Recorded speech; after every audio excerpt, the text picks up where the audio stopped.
پھر بھی مجھے اپنی جانب اٹھی ہوئی ان کی دلچسپ اور سراغ رساں نظریں زہر لگ رہی تھیں۔ راج کرشنا غالباً یہ کہنا بھول گیا تھا کہ وہ مجھے ان آنکھوں سے بھی نہ دیکھے۔ دوپہر کو راج کرشنا اپنے کسی کام کے سلسلے میں گھر سے چلا گیا تو بنگلے کے ملازم میرے اطراف میں اس طرح منڈلانے لگے جیسے میں ہی ان کا مالک ہوں۔ وہ میری زبان سے کوئی حکم سننے کے منتظر تھے۔ نومر بکھو مجھ پر بطور خاص مہربان تھا اور راج کرشنا کی تعریف میں منہ سکھا رہا تھا کہ ایسا صاحب اسے پہلے کبھی نہیں ملا۔ وہ پہلے ملازموں کو کھلاتا ہے پھر خود کھاتا ہے۔ بھگوان کرے وہ مستقل طور پر بمبئی ہی میں رہے۔ بکھو ذرا کھلا تو مجھ سے رازدارانہ انداز میں پوچھنے لگا، صاحب ایک بات بتاؤ۔ میں نے اس بات میں سر ہلایا۔ اس نے ادھر ادھر تاک کر پوچھا، یہ اپنے صاحب نے شادی کیوں نہیں بنائی؟ مجھے کیا معلوم، میں نے ترشی سے جواب دیا۔ وہ ڈر کے ایک قدم پیچھے ہٹ گیا۔ مجھے اپنے لہجے کی سختی کا فوراً احساس ہوا۔ میں نے نرمی سے کہا، یہ بات صاحب ہی سے پوچھنا۔ اس کے چہرے کی بشاشت لوٹ آئی اور وہ پوچھنے لگا، صاحب آپ کی شادی ہو گئی؟ بیگم صاحب کو ساتھ کیوں نہیں لائے؟ بیگم صاحب شادی؟ مجھے ہنسی آ گئی۔ وہ یہ کیسی باتیں کر رہا تھا؟ میری ہنسی پر وہ بڑا حیران ہوا۔ جا اپنا کام کر۔ میری تلخ آواز سے وہ گھبرا کے بھاگ گیا۔ میں نے کمرہ کا دروازہ بند کر لیا اور بند کمرے میں کورا نہ جانے کس طرح سے آ گئی۔ اس کی بڑی بڑی آنکھوں میں آنسو بھرے ہوئے تھے، چہرے کا رنگ پیلا پڑ گیا تھا۔ وہ شکایتی نظروں سے مجھے دیکھ رہی تھی۔ میں نے اپنا چہرہ بستر میں چھپا لیا۔ پھر بہت دیر تک کوئی آہٹ نہیں ہوئی۔ اس کے بعد پتہ نہیں کس وقت دبے قدموں سے راج کرشنا اندر آیا۔ وہ میری کمر پر آہستہ آہستہ ٹھونگے مار رہا تھا۔ میں نے ہڑبڑا کے سر اٹھایا تو اس نے اپنا رومال آگے کر دیا۔ میں اس لیے یہاں سے واپس جانا چاہتا تھا۔ کلکتے میں نے وٹھل کو تنگ کیا تھا اور زری جامو اور کبن خان کو، اور یہاں کرشنا میرا نشانہ بن رہا تھا۔ کرشنا کے اٹھانے سے پہلے میں خود ہی اس کے ساتھ باہر آ گیا۔ کرشنا نے مجھ سے کوئی سوال نہیں کیا، لیکن اس کے ان کہے سوال میرے کانوں کے پردے پھاڑ رہے تھے، میرے دماغ میں چبھ رہے تھے۔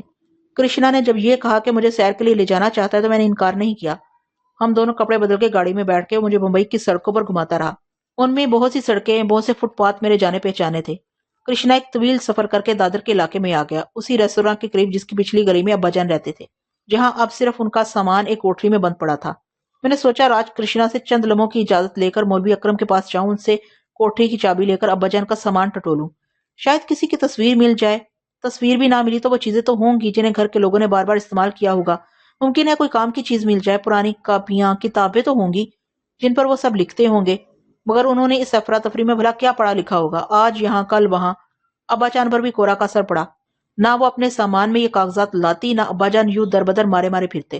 کرشنا مجھے ایک بہت اچھے ریستوران میں لے گیا۔ وہاں دھیمی دھیمی روشنی میں ہلکی انگریزی موسیقی تیر رہی تھی۔ سب لوگ، مالدار لوگ، سوٹیڈ بوٹیڈ لوگ بیٹھے ہوئے تھے، عورتیں بھی تھی اور مردوں کے ساتھ بے تکلفی سے باتیں کر رہی تھی۔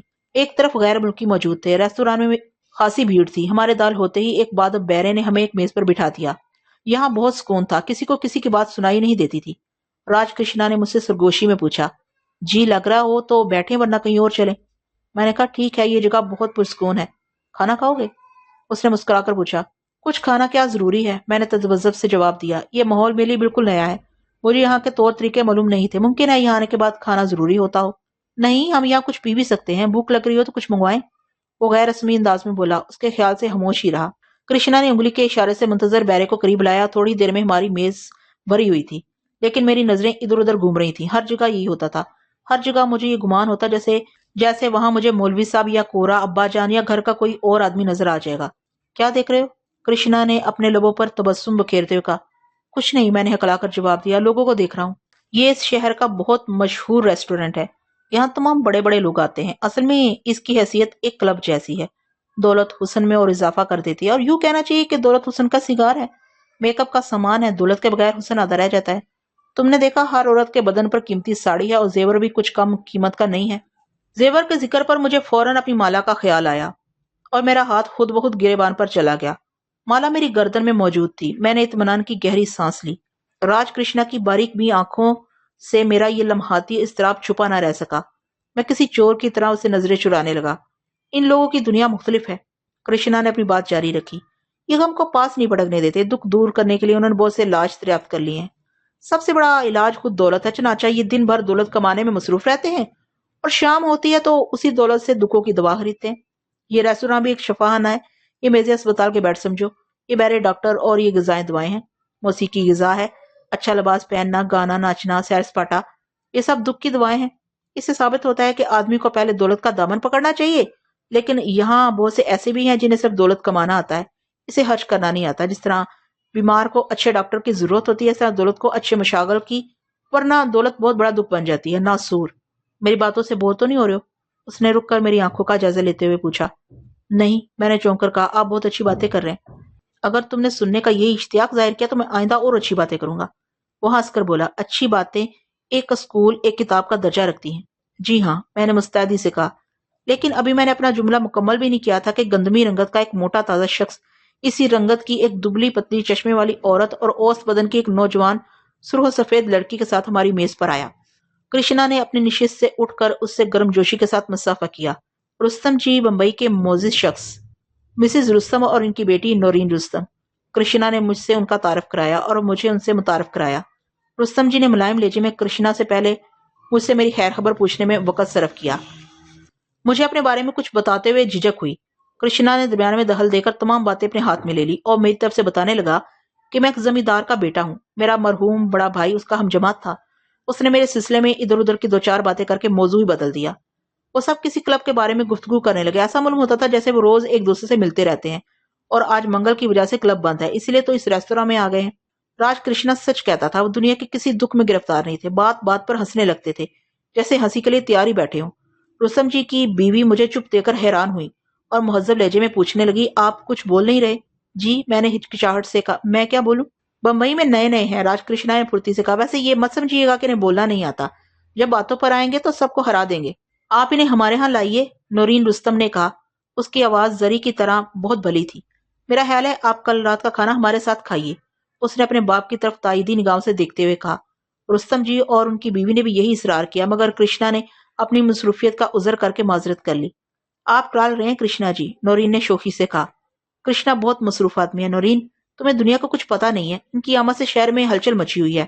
کرشنا جی کا نام ہر شخص کی زبان پر ہے، ہم ان کا وقت ضائع نہیں کریں گے، انہیں ملنے ملانے سے کہیں زیادہ ضروری کام ہے۔ مگر کرشنا جی تو روز کلب آتے ہیں پاپا، کیوں نہ ہم کل کلب ہی میں اپنی طرف سے کرشنا جی کی دعوت کریں؟ نورین مچل کر بولی۔ کرشنا جی یہ ابھی تک بچی ہے، اسے کچھ نہیں معلوم، رستم جی معذرت خواہ لہجے میں بولے۔ اس کی باتیں محسوس مت کیجیے گا، اور سنو نورین، وہ تنبیہی نگاہ سے نورین سے مخاطب ہوا، تمہیں روز اخبار پڑھنا چاہیے تاکہ تم جان سکو کہ کرشنا جی اس شہر کے لیے کتنی بڑی خدمات انجام دے رہے ہیں۔ ہو نہیں، راج کرشنا نے لجاجت سے کہا، میں اپنا فرض ادا کر رہا ہوں، اور رستم جی مجھے صاف باتیں پسند ہیں، نورین کی دعوت مجھے قبول ہے، لیکن اس وقت میں وقت کا تعین نہیں کر سکتا۔ نورین، میں ضرور تمہارے گھر آؤں گا، اور اکیلے نہیں، انہیں بھی ساتھ لائیے گا۔ نورین کی آنکھیں چمکنے لگیں۔ کیوں جناب، آپ آئیں گے؟ آئیں گے نا؟ وہ براہ راست مجھ سے مخاطب ہوئی۔ جی ہاں، میں نے اداسی سے کہا، ضرور آؤں گا۔ اس نے اپنی دونوں کوہنیاں میز پر ٹکا دی اور مجھ سے اس قدر قریب ہو گئی کہ مجھے گھبراہٹ ہونے لگی۔ میں نے کبھی کھیت نہیں دیکھے، میں آپ سے کھیتوں اور کھلیانوں کے بارے میں سنوں گی۔ میرا جی چاہتا ہے کہ میں بہت دنوں تک کسی گاؤں میں رہوں، شہر کا رخ ہی نہ کروں۔ وہ خواب افنی لہجے میں بولی، آپ زمیندار ہیں نا؟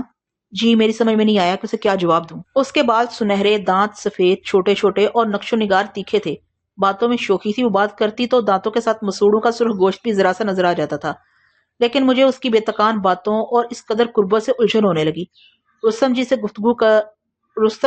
گفتگو کے دوران میں راج کرشنا بار بار میری طرف دیکھ لیتا تھا، پھر اچانک اس نے گھڑی دیکھی، اسی لمحے رستم جی میز سے اٹھنے لگے۔ کرشنا نے انہیں مزید روکنا چاہا، مگر رستم جی نہ رکے، وہ تینوں دور کی ایک میز پر جا کر بیٹھ گئے۔ نورین چلتے چلتے مجھے اور کرشنا کو ہمارا وعدہ یاد دلانا نہیں بھولی۔ ریستوراں سے باہر آ کر کرشنا نے کسی بچے کی طرح میرا ہاتھ پکڑ لیا، جیسے میں بھیڑ میں کہیں کھو جاؤں گا۔ بمبئی شہر روشنیوں سے جگمگا رہا تھا، موٹریں، وکٹوریا، ہر طرف شور، بھاگم دوڑ۔ ہماری گاڑی پھر سڑکوں پر چکر کاٹنے لگی۔ مجھے یہ شہر نیا نیا سا لگ رہا تھا۔ رات کے وقت کرشنا مجھے ساحل پر لے گیا، وہاں کی سیر سے ہم رات گئے، واپس گھر پہنچے تو کرشنا کے چہرے سے تھکن صاف نظر آ رہی تھی۔ اس نے دو ایک فون کر کے بمبئی کے پولیس افسروں سے رابطہ قائم کیا۔ دوسری طرف سے کی جانے والی باتیں تو میں سن نہیں سکا، لیکن کرشنا کی ناراضی سے اندازہ ہوا کہ آج اس کے ماتحتوں نے اسے کوئی تسلی بخش رداد نہیں سنائی ہے۔ اس کے ماتھے پر بتدریج شکنیں پڑتی گئیں اور وہ فون ہی پر چیخنے چلانے لگا، ایڈیٹ، یو آر آل فول۔ اس کے لہجے میں کسی قسم کی لچک نہیں تھی، وہ اپنے مخاطب کو بہت تیز انگریزی میں برا بھلا کہہ رہا تھا۔ فون پٹک کر وہ تقریباً ہانپنے لگا۔ میں نے اس کے سامنے سے ہٹ جانے کا ارادہ کیا، کیونکہ میری موجودگی اس کے غصے کے بہاؤ میں رکاوٹ بن سکتی تھی، اور مجھے یہ خوف بھی محسوس ہوا کہ اب یہ مجھ پر غصہ ہوگا، ممکن ہے یہ مجھے اسی وقت گھر سے نکل جانے کا حکم دے دے۔ لیکن میں نے جیسے ہی اٹھ کر کمرے سے جانا چاہا، اس کی بدلی ہوئی آواز میرے کانوں میں گونجی۔ میرے جھجکتے ہوئے قدم رکے۔ کہاں چلے؟ میں نے اندر کمرے کی جانب نگاہ کی۔ وہ تعصب سے بولا، معاف کرنا، مجھے خیال ہی نہیں رہا کہ یہاں تم بھی بیٹھے ہو۔ بات یہ ہے ڈارلنگ کہ اس شہر میں سب گدھے رہتے ہیں، پولیس کا آدھا کام ان ناہلوں کی وجہ سے الٹا ہو جاتا ہے۔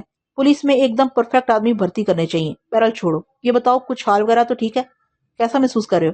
بہت اچھا، میں نے زیر لب کہا۔ اچھا ہوا تم آ گئے، میں بہت تنہائی محسوس کر رہا ہوں۔ وہ غنودہ لہجے میں بولا، میں تمہیں صاف صاف بتاؤں، ریل میں تم مجھے بہت پسند آئے تھے، حالانکہ تمہارے بارے میں میری پہلی نظر کی رائے یکسر مختلف تھی۔ بعد میں وہ رائے بدلتی گئی اور اسٹیشن پر تم سے جدا ہونے کے بعد مجھے یہ ملال رہا کہ میں نے تمہیں جانے ہی کیوں دیا تھا۔ میں یقین سے کہہ سکتا ہوں کہ تم بہت پریشان تھے۔ مجھے ایسی حالت میں تمہیں روکنا چاہیے تھا، وہ عورت بھی تمہاری کوئی عزیزہ نہیں تھی۔ مجھے اندیشہ تھا کہ کہیں تمہارے ساتھ کوئی حادثہ نہ پیش آ جائے۔ تمہارا لہجہ برہم تھا اور بمبئی میں قدم قدم پر ٹیرے مٹیرے آدمی بستے ہیں۔ تم اگر کچھ بتانا نہیں چاہتے تو میں تم سے کچھ پوچھنے پر اصرار نہیں کروں گا، لیکن ایک اور درخواست ہے کہ تم یہاں سے کہے بغیر کہیں نہ جانا، اور اگر کہیں گئے تو سمجھ لو مجھے عمر بھر افسوس رہے گا۔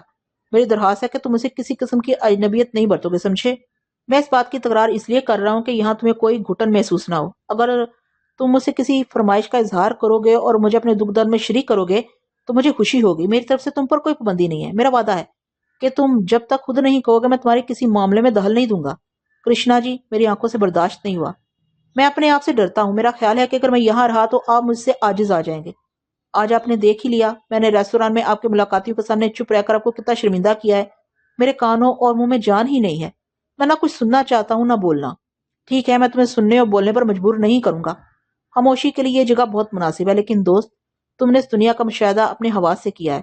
میں نے ایسے بہت سے ستائے ہوئے لوگ دیکھے ہیں جو ڈھہ جاتے ہیں مگر پھر ہمت کرتے ہیں۔ میں تم پر ترس نہیں کھا رہا ہوں، یہ مت سمجھنا کہ میں تمہیں بھیک دے رہا ہوں۔ میں تو یہ زندگی ہی تمہارے سبب سے قائم ہے، سو میرے پاس جو کچھ بھی ہے اس پر تمہارا حق ہے۔ اس گھر کی ہر چیز تمہاری ہے۔ وہ محض ایک اتفاق تھا کرشنا جی، اس ذکر سے مجھے حفت ہوتی ہے۔ میں نے خاص آپ کے لیے بھلا کیا کیا؟ آپ کی جگہ کوئی اور بھی ہوتا تو میں یہی کرتا، مگر اس جگہ کوئی اور نہیں تھا، میں تھا۔ تم مجبور نہیں تھے، تم اس دہشت خیز وقت میں آنکھیں میچے ہوئے لیٹے بھی رہ سکتے تھے، لیکن تم نے اپنی جان داؤ پر لگا دی۔ اس کے ہاتھ میں ریوالور تھا۔ وہ بہت تکلیف دہ منظر ہے، لیکن اس واقعے سے پہلے میری خواہش تھی کہ میں تمہاری کوئی مدد کروں۔ تمہارا یہاں آنا رہنا اس احسان کا معاوضہ نہیں ہے۔ اس عظیم احسان کا معاوضہ تو میں ساری عمر ادا نہیں کر سکتا، یہ کچھ اور بات ہے۔ ہاں کہو، تم نے میری باتیں توجہ سے سن لی ہیں، تم مجھے مایوس نہیں کرو گے؟ کرشنا جی، میں آپ کو کیا بتاؤں؟ میں نے زور سے اپنی آنکھیں بھیج لی اور اضطراب سے کہا، منہ نہیں کھلتا، موت بھی نہیں آتی، مجھ سے اتنی ہمدردی مت کیجیے۔ میں بہت احسان فراموش ہوں، بہت بغیرت آدمی ہوں، میں بہت برا ہوں، بہت ذلیل آدمی ہوں۔ میری آواز بھرانے لگی۔ او آئی ایم سوری۔ وہ بے چینی سے میرے قریب آ گیا۔ مائی ڈیئر، میرا مطلب یہ نہیں تھا کہ تم… وہ شرمساری سے بولا، اچھا ٹھیک ہے، تم میرے ساتھ بھی وہی کرنا جو اب تک کرتے آئے ہو، مگر یہ کیا ہے؟ یہی تو ہے کرشنا جی، میری گھٹی ہوئی آواز نکلی۔ جانتے ہو تمہاری عمر کیا ہوگی؟ تم 24 سال سے کم کے نہیں ہوگے۔ 24 سال کے آدمی کی آنکھ میں ایک قطرے کی بھی گنجائش نہیں ہونی چاہیے۔ اسے تو دنیا کو رلانا چاہیے، اسے تو حالات سے پنجہ آزمائی کرنی چاہیے۔ خیر، کیا ہونا چاہیے اور کیا نہیں، اگر دنیا کا ہر رشتہ ہر آدمی سے یکساں ہو تو آدمی کے فرائض کا سوال بھی اٹھے۔ وہ ججلاس آ گیا۔ میں تم سے کیا کہوں، بس اتنا کہتا ہوں کہ یہ جگہ جوہو کے ساحل اور فٹ پاتھوں سے بہتر ہے۔ تم یہاں جس طرح چاہو رہو، مجھے اس مکان سے گھٹا کر رہو، مجھے محض فٹ پاتھ سے گزرنے والا کوئی شخص سمجھ لو۔ وہ اٹھ گیا اور اس نے مجھ سے کھانے کو پوچھا۔ میں نے انکار کر دیا۔ وہ مجھے میرے کمرے میں پہنچا کر چند لمحے ٹھہرا، پھر شب بخیر کہتا ہوا مجھ سے رخصت ہو گیا۔ راج کرشنا نے اپنی بات کا عملی ثبوت دیا۔ مجھے یہاں آئے ہوئے 3 دن گزر گئے تھے۔ ان 3 دنوں میں وہ بہت مصروف رہا۔ گھر آتا تو مجھ سے مسکرا کر حال دریافت کرتا، پھر کتابوں میں مصروف ہو جاتا، یا فون کرتا، یا آئے ہوئے افسروں سے رازدارانہ باتیں کرتا، یا خفیہ میٹنگیں ہوتی۔ میں اس کی عدم موجودگی میں باندرے سے دور نکل جاتا۔ راج کرشنا نے میرے کوٹ میں چند روپے ڈال دیے تھے۔ میں دن بھر یوں ہی گھومتا رہتا۔ مولوی اکرم کے گھر کے نیچے سے میں کئی بار گزرا اور سیڑھیوں تک گیا بھی، مگر وہاں سے لوٹ گیا۔ کیا فائدہ، چیزیں لوگوں کا بدل تو نہیں ہو سکتی۔ چوتھے دن دوپہر کو میں جلد ہی گھر واپس آ گیا۔ ڈرائنگ روم میں ایک اہم میٹنگ جاری تھی۔ میں داخل ہوا تو ایک لمحے کے لیے خاموشی طاری ہوگی۔ راج کرشنا اپنی نشست چھوڑ کر بھاگا ہوا میرے پاس آیا۔ آج جلدی آگے، کیا حال ہے؟ آپ اپنا کام جاری رکھیے، میں بالکل ٹھیک ہوں، میں نے اپنے کمرے میں جاتے ہوئے کہا، اور سب کو باری باری سلام کیا۔ صرف 2-1 روز میں ان میں سے بہت سے افسروں سے میری صاف سلامت ہو گئی تھی۔ ہاں، ہم ایک بہت سنگین مسئلے پر بات کر رہے ہیں۔ اگر تم نے کھانا نہ کھایا ہو تو کھا لو، ہمیں کچھ دیر لگے گی۔ وہ شائستگی سے بولا۔ آپ کا انتظار کر لوں گا، میں نے نیچی نظروں سے جواب دیا۔ اپنے کمرے میں چلا آیا۔ ڈرائنگ روم کی آوازیں اندر آ رہی تھی، وہ اچانک تیز ہوتی گئیں۔ راج کرشنا کی آواز سب سے اونچی تھی۔ وہ شدت سے کسی نقطے پر اصرار کر رہا تھا۔ میں نے ان کی آوازیں سمع کرنے کی کوشش کی، لیکن یہ ممکن نہ ہو سکا، کیونکہ وہ ایسی بات نہیں تھی کہ آدمی اسے سن کے کسی اور طرف متوجہ ہو جائے۔ وہ راج کرشنا سے متعلق بات تھی۔ اس کے ماتحت افسر اپنے اندیشوں کا اظہار کر رہے تھے اور مشورہ دے رہے تھے کہ اسے براہ راست ملوث نہیں ہونا چاہیے۔ شاید راج کرشنا نے ان کی بات مان لی۔ میٹنگ ختم ہونے میں دیر لگ گئی۔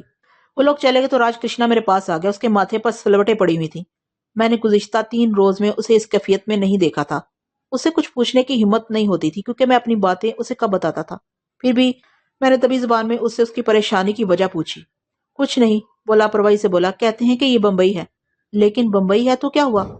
میں نے تجسس سے پوچھا۔ کہتے ہیں کہ بہت جمے ہوئے لوگ ہیں۔ ہاں، پھر سے کچھ خیال آیا، کوئی خاص بات نہیں ہے، وہی پرانے قصے ہیں، انہیں چھوڑو، تم اپنی سناؤ۔ میں دیکھ رہا ہوں کہ تمہارے چہرے پر پہلے سے زیادہ رونق ہے، خوشی ہوئی۔ یہ آپ ہی کی دی ہوئی رونق ہے، میں نے کن اکھیوں سے اسے دیکھتے ہوئے کہا۔ میں دن بھر خالی پڑا رہتا ہوں، مجھے بھی تو کوئی کام بتائیے۔ وہ اچھل پڑا، اس کے گال تنتمانے لگے۔ کام؟ اس دنیا میں کام کی کیا کمی ہے؟ لیکن تمہیں پیسہ کمانے کے لیے کام کرنے کی ضرورت نہیں ہے، کام مصروف رہنے کے لیے کرنا چاہیے۔ پیسے تو میں خوب کما رہا ہوں، ٹھیک ٹھاک حالات ہیں، پھر بھی اگر تم واقعی سنجیدہ ہو تو تمہیں میں بہت سے کام بتا سکتا ہوں۔ بہت سے کام نہیں، مجھے آپ اپنا کوئی کام بتائیے، میں نے اشتیاق سے کہا۔ اگر تم نے فیصلہ مجھ پر چھوڑ دیا تو میں آج سے سوچنا شروع کروں گا۔ آج اس خوشی میں ہم شام کو پھر سیر کریں گے۔ اس شہر میں ایک سے ایک قابل دید جگہ ہے، دنیا ہر طرح دیکھنی چاہیے۔ شام ہونے میں کچھ دیر نہیں تھی مگر راج کرشنا ایک فون آنے سے اچانک مگدر ہو گیا۔ اس نے مجھ سے معذرت کی اور فوراً گاڑی میں بیٹھ کر کہیں روانہ ہو گیا۔ میں نے بھی ساتھ چلنے کی خواہش ظاہر کی تھی مگر اس نے یہ عذر کر دیا تھا کہ وہ ایک بہت ہی اہم میٹنگ میں جا رہا ہے۔ فون کی تمام گفتگو میں نے سنی تھی،